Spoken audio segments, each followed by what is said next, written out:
Coucou tout le monde, j'espère que vous allez bien. Ce matin, je tenais à vous faire une petite vidéo complémentaire de la vidéo que je viens de vous mettre en révision, qui était la vidéo sur les défis loupés.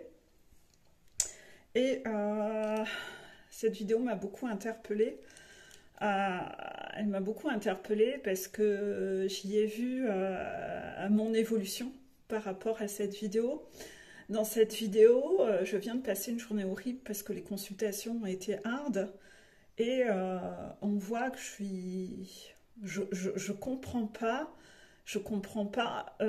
comment les gens sont masochistes et se font du mal comme ça, et je le vis comme une violence invisible en fait. Dans cette vidéo, on voit que c'est compliqué pour moi de voir les gens s'emplafonner, de devoir canaliser des énergies pas évidentes. J'essaye encore dans cette vidéo de faire bouclier entre les guides et leurs piou-piou respectifs pour pas que les piou-piou se prennent trop des énergies remuantes. Et vous me voyez dans cette vidéo en fin de journée, après avoir fait un peu ce bouclier entre les guides et les piou-piou. Et ben avant, quand je faisais ça, que je cherchais absolument à surprotéger mes piou-piou, parce que ils se faisaient quand même secouer, j'étais un peu dans l'hyper-protection de mes patients, de mes piou-piou, de vouloir qu'ils vivent pas trop d'inconfort. Et j'étais encore dans ce mécanisme très maternel que j'ai, contraction, d'hyperprotection, à vouloir mettre un peu sous cloche les gens pour qu'ils ne souffrent pas. En effet, vous savez, quand vous avez monté votre montagne, vous savez comment ça se passe et vous voulez aider les gens à pas vivre la même souffrance et à pas s'infliger des souffrances inutiles. Et ça, c'est typiquement le syndrome sauveur qui était en moi, ce côté toujours Saint-Bernard, voilà, contraction, où je cherchais à protéger les gens pour leur parcours soit plus facile, que leur parcours soit plus évident. Excusez-moi, je prends mon café. Et qu'ils ne souffrent pas trop, en fait. Et donc, je me sens un peu dans cette énergie de « mais pourquoi vous faites ça? Mais vous êtes dans l'autosabotage !» Oh là là, et puis en fin de journée, c'est souffrant pour moi, en fait. C'est souffrant pour moi parce que ça me fait mal au cœur, vous savez. Et en fait, c'était typiquement ce que je vivais là où je bossais avant. Là où je bossais avant, j'avais un supérieur très colérique, très lunatique, un peu bipolaire, voilà. Fallait toujours marcher sur des œufs. Avec moi, il n'était pas comme ça, mais j'étais un peu comme son bras droit, donc toujours bureau collé, et je le voyais être très agressif et très lunatique, et beaucoup dans la défensive avec les gens qui venaient lui parler, ou même parfois avec les gens qui venaient me parler à moi. Et en fait, quand vous subissez ça, et que vous êtes spectateur de ça, vous subissez une violence invisible. Et c'est exactement ce que je vivais quand j'étais enfant. C'est-à-dire d'avoir grandi avec des gens qui ne savaient pas maîtriser leur colère, qui étaient impulsifs, qui s'énervaient facilement, qui criaient. Et comme moi, j'étais une enfant hypersensible, c'était très compliqué en fait. Et tout mon parcours de vie, au final, a été d'être au contact de gens comme ça pour travailler mon hypersensibilité. Et en fait, toute ma vie, j'ai été un peu dans la suradaptation à apaiser les gens qui sont comme ça. Et inévitablement, toujours ce même mécanisme qui revient de Saint-Bernard, d'apaiser les esprits, parce que je déteste les gens qui s'énervent, les gens qui... Voilà. Et j'ai gardé des mémoires où moi-même, j'ai beaucoup été dans l'hyper-contrôle, la suradaptation, pour ne pas infliger ça aux autres. Vu que moi-même, j'aimais pas ça, je voulais pas moi-même être ce genre de personnage à infliger ça aux autres. Donc j'ai toujours eu un peu ce mécanisme de faire un peu bouclier, de faire en sorte d'arrondir les angles, de faire tampon. Vous savez qui fait le tampon? Vous le savez, si vous révisez bien les diapos que je vous diffuse régulièrement en story, celui qui fait tampon entre deux personnes, c'est le masochiste de la blessure d'humiliation, parce que finalement, quand vous faites tampon, c'est vous qui prenez. Eh bien, au début, dans mes consultations, j'étais encore un peu dans ce côté Saint-Bernard qui, mécanisme impulsif de ma part, faire le Saint-Bernard, faire le tampon pour que les gens ne vivent pas d'inconfort, pour que ça aille plus vite pour eux, puisque moi, j'avais la blessure de trahison et pas la blessure d'injustice. Moi, mon mécanisme, c'était de vouloir que les choses aillent vite pour moi, pour pas vivre de l'inconfort trop longtemps. Vous voyez?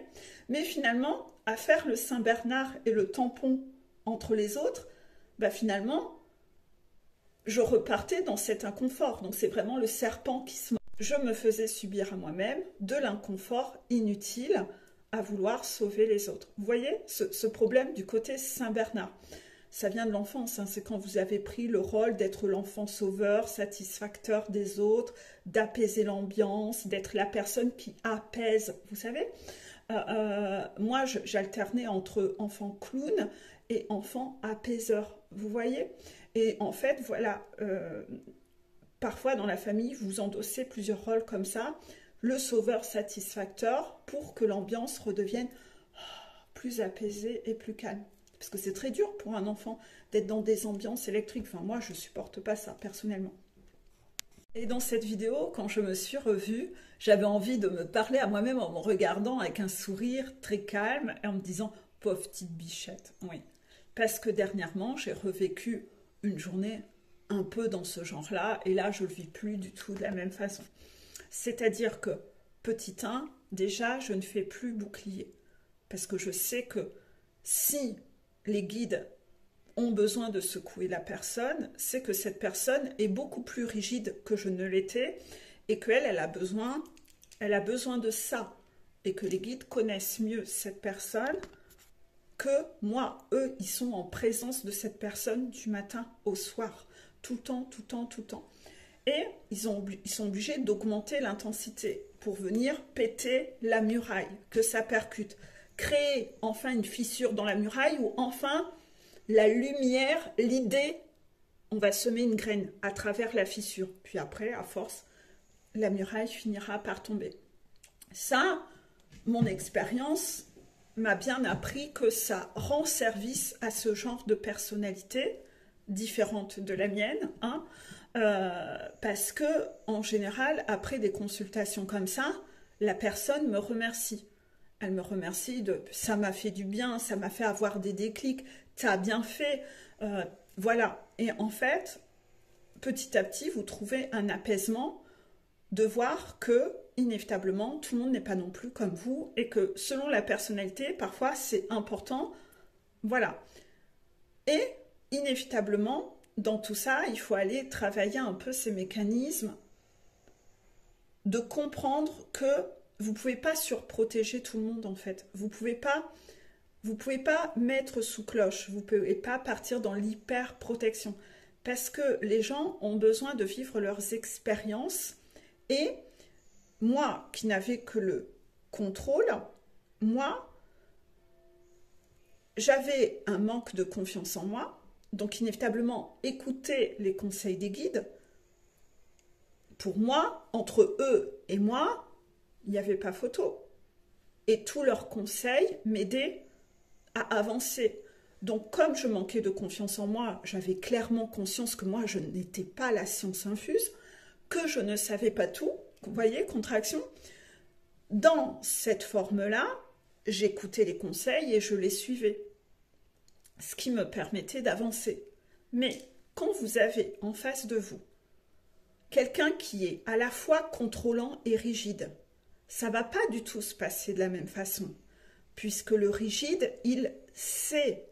Lui, son verbe préféré, c'est savoir. Moi, je voulais avoir. Le rigide, parce que le contrôlant, il veut avoir. Moi, je voulais avoir la paix, je voulais avoir le confort, je voulais avoir le haut de ma montagne. Le rigide, lui, son verbe, c'est savoir.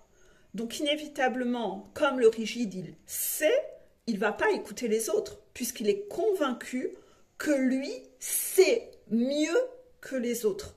Donc, lui, son angle de vue est différent. Et comme il est couplé au contrôlant, sa méthode de contrôle, c'est comme je sais, je ne vais pas aller m'emmerder à faire confiance à quelqu'un d'autre qui en sait moins que moi. Donc je n'écoute pas, je n'écoute que moi, parce que moi seul, moi je sais. Et là-dedans, on retrouve aussi l'ego spirituel.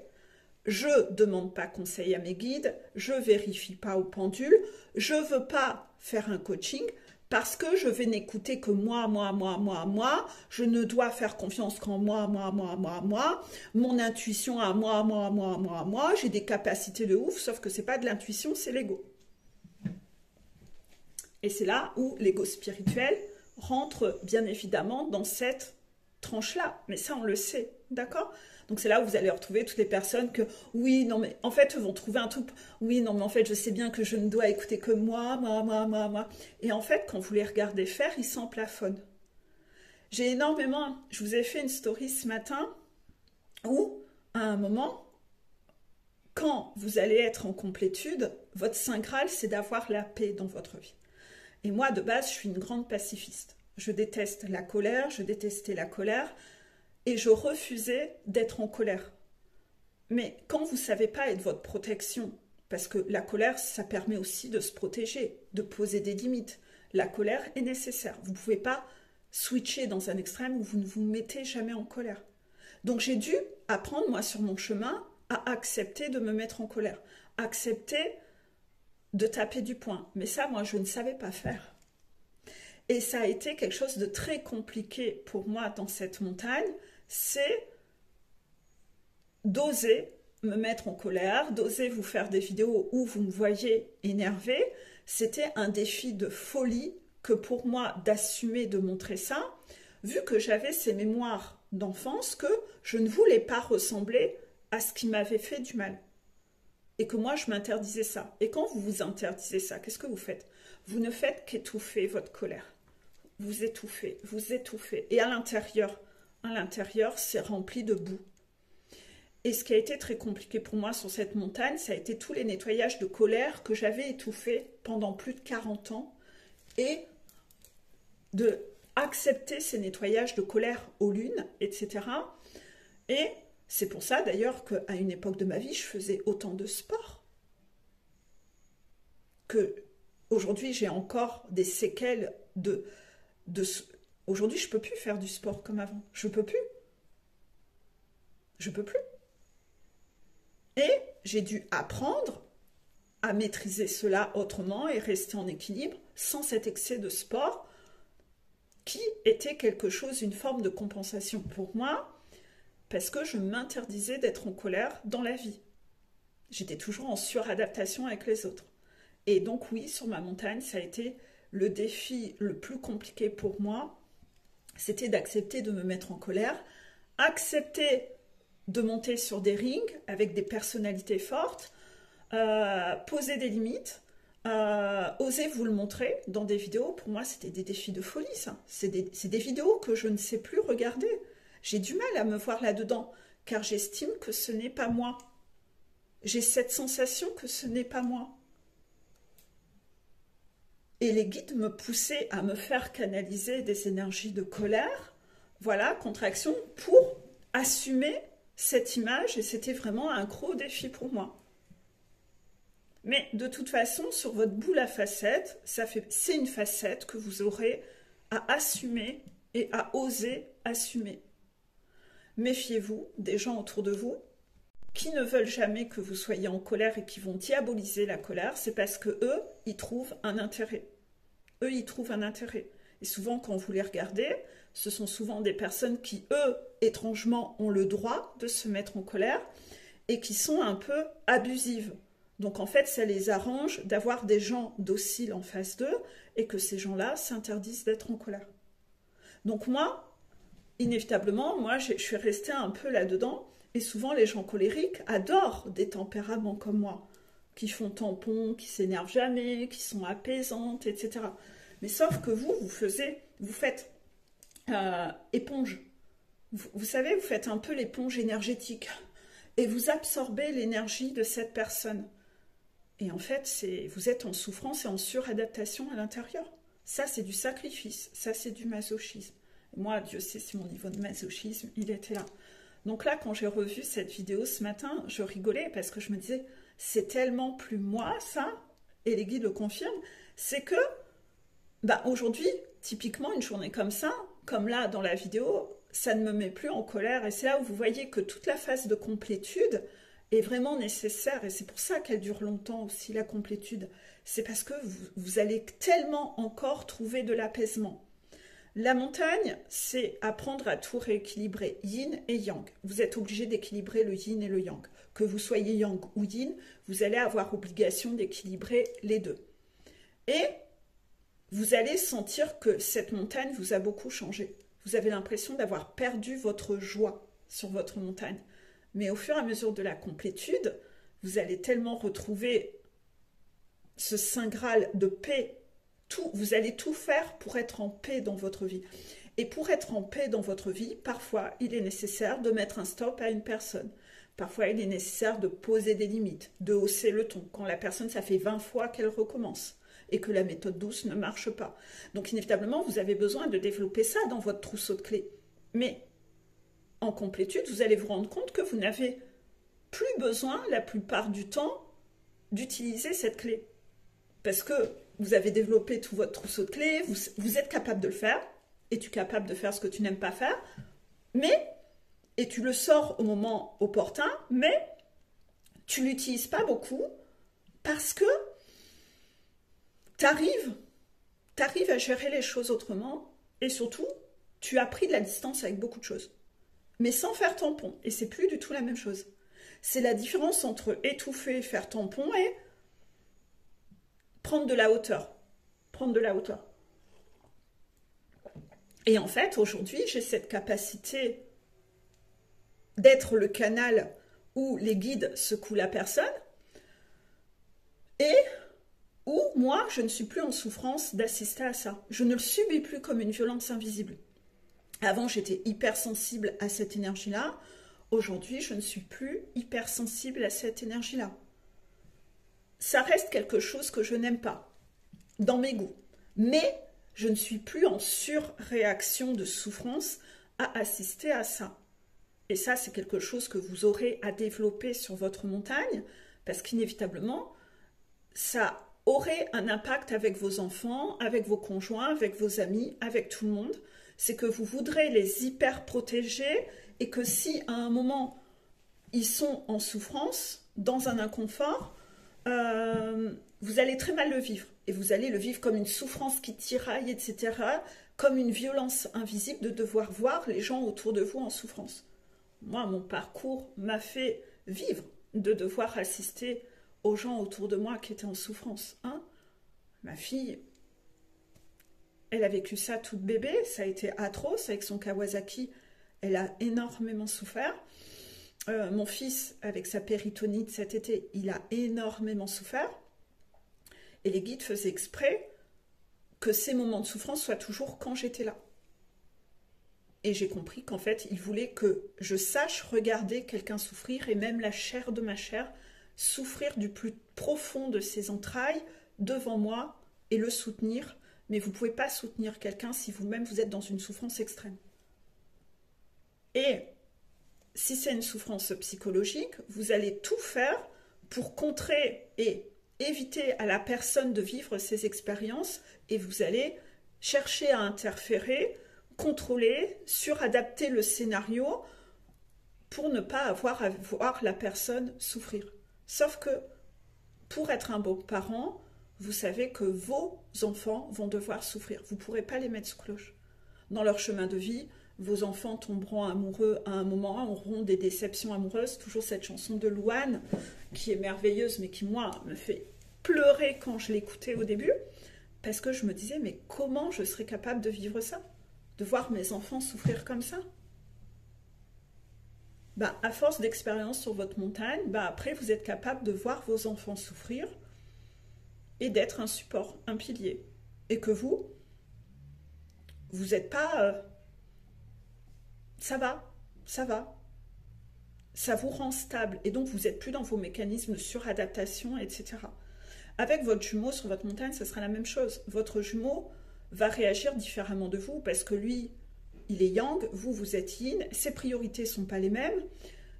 Quand vous êtes premier cheminant, vous avez envie absolument de sauver l'autre, de l'aider, lui donner les astuces pour le sauver de tout, en fait, pour lui éviter de vivre des inconforts. Excusez-moi, j'ai un appel.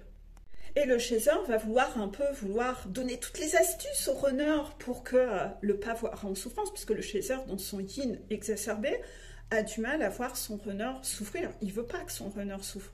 Donc il adopte un peu ce côté un petit peu maternel, qui parfois va peut-être être étouffant et contrôlant, de vouloir lui dire « fais ci, fais ça » pour pas souffrir en fait.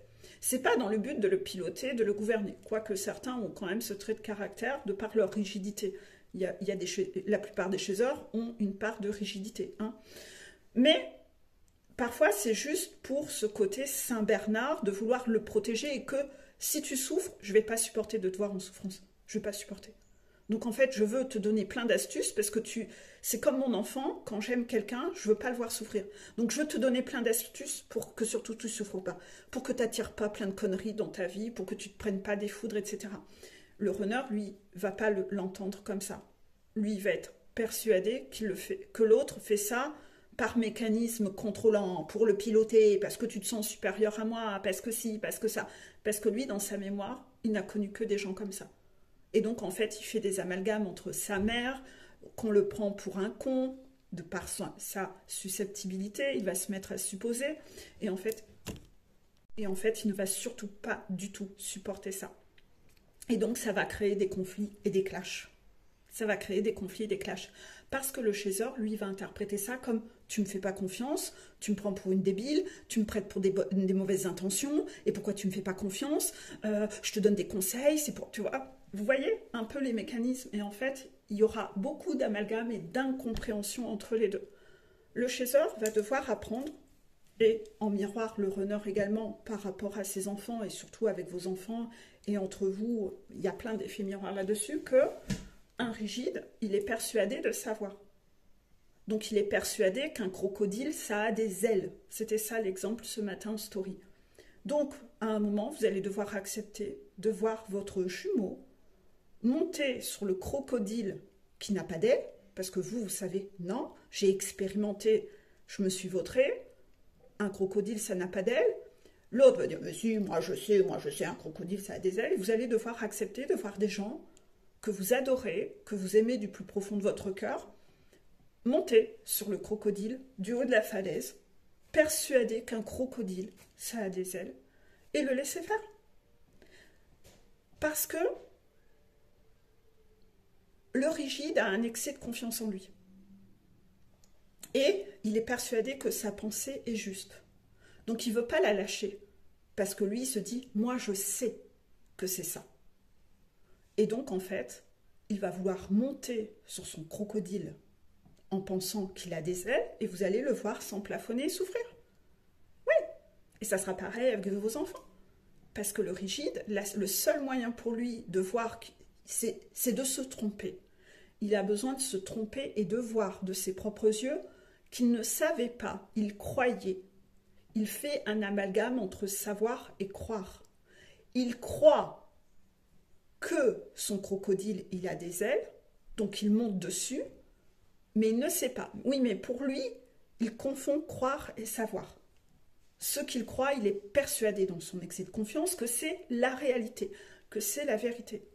Et il a besoin d'expérimenter, de se vautrer, de se faire du mal, oui, peut-être même de monter 20 fois sur un crocodile qui n'a pas d'ailes, pour être sûr quand même que, ah ouais, vraiment, ça n'a pas d'ailes. Mais il a besoin de voir de ses propres yeux. Et ça, vous devez l'accepter. Vous ne pouvez pas contrôler les autres. Et les gens, en fonction de leurs blessures, leur mode de fonctionnement, ils ont besoin de voir de leurs propres yeux. Vous ne pouvez pas les surprotéger. Ils ont besoin de passer par ça pour voir qu'en fait, ils ne savaient pas. Ils croyaient. Et après, ils iront cheminer. Qui m'a mis en tête qu'un crocodile, ça avait des ailes? Oh, c'était ma mère. Oh, c'était mon père. Vous voyez? Oh, c'était mon conjoint. Voilà.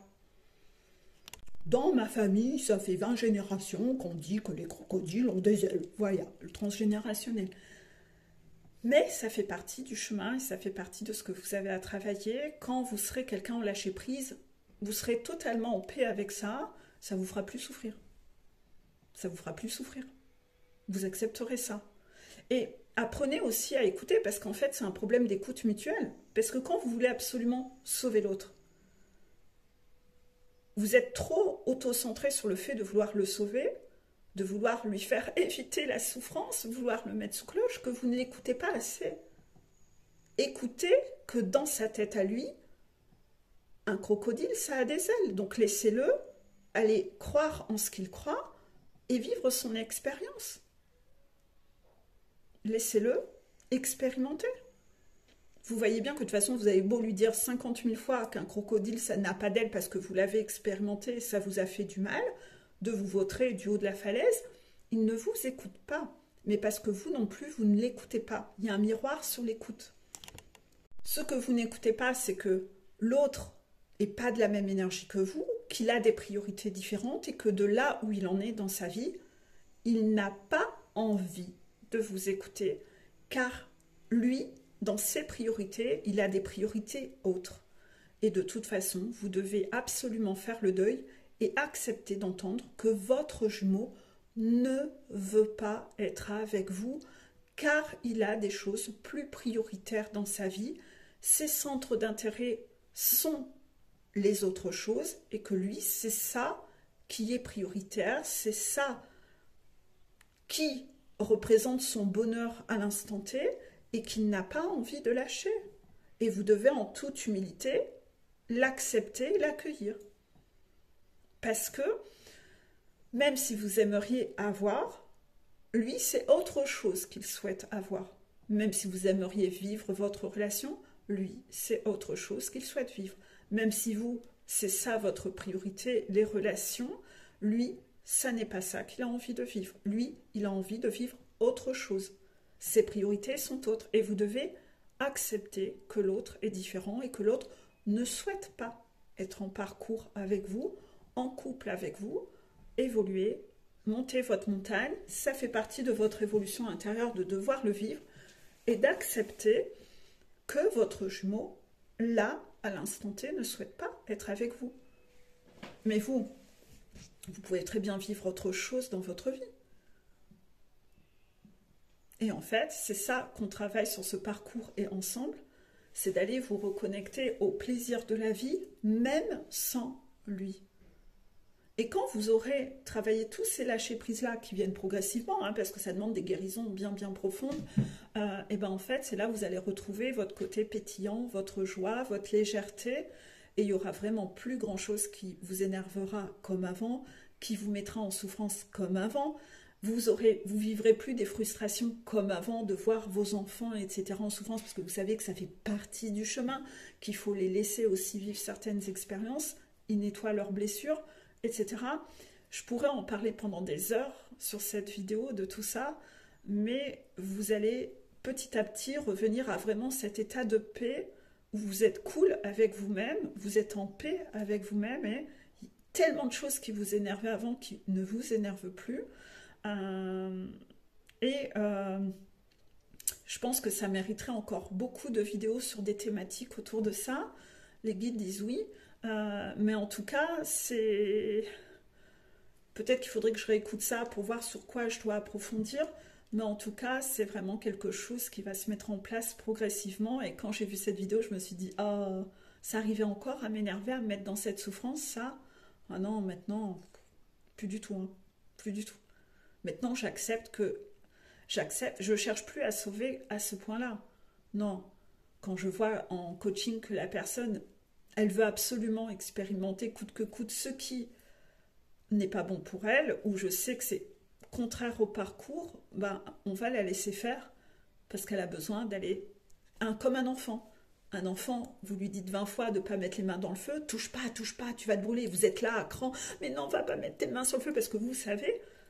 Mais lui, il n'a pas envie de vous croire. Lui, il a envie, dès que vous avez le dos tourné, il va y aller. Ben, il va y aller, il va avoir mal, mais n'empêche qu'il a besoin d'avoir sa leçon de par lui-même. Et en fait, là-dessus, maintenant, je vois bien comment je suis et comment je suis beaucoup plus en lâcher-prise sur tout ça, en fait. Et c'est ça la solution pour être en paix dans votre vie et être serein, parce que quand vous êtes toujours à subir dans cette hypersensibilité, toutes ces violences extérieures qui vous font du mal, qui vous font souffrir, vous êtes toujours en suradaptation, à jongler, à essayer de voir comment contrôler la situation pour pas être en souffrance, pour pas subir ça comme une souffrance. Mais en fait, acceptez. Vous êtes en train de nettoyer et vous allez passer d'hypersensible à sensible. Moi, c'est ce qui s'est passé. Et aujourd'hui, je vois plein de gens être sensibles à certaines choses ou être mal dans des événements où je suis moi-même là. Et moi, ça va en fait. Donc en fait, vraiment, ma sensibilité a chuté. Il faut accepter de vivre ces inconforts. Vous-même, dans l'inconfort, de voir les gens vivre de l'inconfort, vivre l'inconfort de voir les autres en souffrance, ça fait partie de leur chemin. De toute façon, moi maintenant, je suis dans un travail tel que celui-là, je suis obligée, hein, parce que si vous imaginez, sinon je serais en souffrance tout le temps en fait. Non, non, j'ai appris, ça fait travailler, et en fait, vous évoluez comme ça, et ça n'arrive plus à vous énerver. Vous êtes vraiment en paix parce que les choses n'arrivent plus à vous impacter comme avant en fait. Et en fait, c'est ce qui fait que vous retrouvez votre joie. Parce que toute votre énergie n'est pas dépensée. Sinon, vous dépensez votre énergie dans de l'à peu près. Vous vous rappelez cette capsule-là? Je la remettrai en dessous. Dans quoi vous dépensez dans l'à peu près? Dans quoi vous vous contentez d'à peu près? Ben, tout ça, c'est ça qu'il faut observer. Ben, en fait, vous n'avez plus envie de dépenser votre énergie dans le futile, en fait. Parce que la seule chose qui vous intéresse, c'est d'être en paix, d'être en joie. Et tout ça, ça ne vous intéresse plus, en fait. Voilà. Donc, je vous remettrai cette fameuse vidéo en dessous où vous verrez le contraste entre à l'époque et maintenant. Et c'est là où vous verrez l'effet d'une complétude. L'effet sur une personne, c'est juste fou en fait. Quelqu'un qui commence une complétude ou qui est dedans et quelqu'un qui l'a validée à la fin. Donc voilà, c'est là où vous verrez un peu ce genre de différence. Et franchement, moi, ça m'a frappé aux yeux ce matin. Je me suis dit, oh, j'étais mignonnette, je m'énervais pour pas grand-chose. Oui, dans ce mécanisme de Saint-Bernard, vous vous créez de la souffrance en fait, et vous vous polluez pour des conneries. Et en fait, de ce fait-là, j'étais vachement contente. J'y ai vu un truc positif de revoir une vidéo où j'étais énervée, moi qui refuse de revoir ces vidéos parce que je les aime pas. Je suis contente de voir mon évolution en fait. Finalement, d'avoir accepté l'inconfort de revoir cette vidéo. Je pense qu'il y en a des pires sur ma chaîne, quand il fallait débloquer des trucs, allez, ça percutait. Mais en tout cas, moi, ça m'a permis au moins d'en tirer quelque chose de positif, c'est de voir mon évolution et d'en être extrêmement fière. Voilà, ce matin, j'ai ressenti de la fierté. Croyez-moi que chez moi, c'est très rare. Les guides le savent, hein. Moi, je suis une calamité. Je suis toujours en train de vouloir de me chercher des poux. Voilà. Je suis toujours dans ce manque de confiance. Donc là, d'avoir vu ça, j'étais fière de moi. Et les guides étaient un peu en mode Alléluia, elle est fière d'elle, elle est fière d'elle, voilà. Ouais, non, franchement, j'étais fière de moi ce matin. J'étais vraiment contente. Et ça se voit dans mes yeux, je suis super contente de voir ça. Donc, c'est la différence parce que souvent, je vois des gens qui pensent qu'ils sont dans ce côté paix intérieure. Je sais pas quel mot utiliser, hein, zen, complétude. Je sais pas quel mot utiliser. Donc j'utilise paix intérieure, vous comprendrez un peu l'idée. J'aime pas trop, ça fait un peu cucul la praline et un peu perché. J'aime pas trop, voilà, ça fait un peu moi. Mais bon, c'est pour vous donner cette idée. Euh, mais en fait, non, ils étouffent, ils suradaptent et ils s'en rendent pas compte encore. Non, parce qu'à l'intérieur, c'est encore crispé. C'est ça la différence, c'est que quand vous aurez évolué, vous sentirez ce relâchement interne. Vous savez, les épaules, là, tous les traits, vous les voyez, mes traits, mon regard, eh ben, entre étouffer et être comme ça et être détendu, c'est ça le lâcher-prise. C'est pas du tout la même énergie. Et c'est pas un lâcher-prise en ayant fait 3 heures de sport avant. C'est pas du lâcher-prise après avoir bu 10 verres d'apéro, après avoir fumé 10 cigarettes, avoir fumé un joint. Vous voyez, non, non, il n'y a pas de compensation. Vous voyez, il n'y a plus rien. Voilà. Et c'est ça l'équilibre émotionnel que vous devrez atteindre en fait. Savoir assister à ce qui vous agaçait avant, mais vous en foutre en fait. Être détendu et vous dire poum. Voilà. Je vous partagerai cette vidéo, je pense, très rapidement, du fait que en ce moment vous devez réviser cette vidéo et que là, cette vidéo doit faire écho à ça. Je vais juste faire une parenthèse par rapport à cette vidéo révision. Méfiez-vous. dans cette vidéo, j'avais dit que vous étiez évalué sur plein de choses. Dernièrement, dans une vidéo, dans la vidéo révision 17, j'ai dit vous êtes évalué sur toutes les vidéos depuis début janvier. Et si vous n'avez pas écouté ça, sachez que vous êtes actuellement évalué sur toutes les vidéos de depuis janvier. À cette époque-là, dans cette révision, tout le monde se loupait dans ces défis parce qu'ils n'avaient pas assez regardé les vidéos sur lesquelles ils étaient évalués. Mais en ce moment, depuis début janvier, je dis ça, je dis rien. Vous êtes libre de faire ce que vous voulez. Voilà, je vous fais des bisous, belle journée, à bientôt.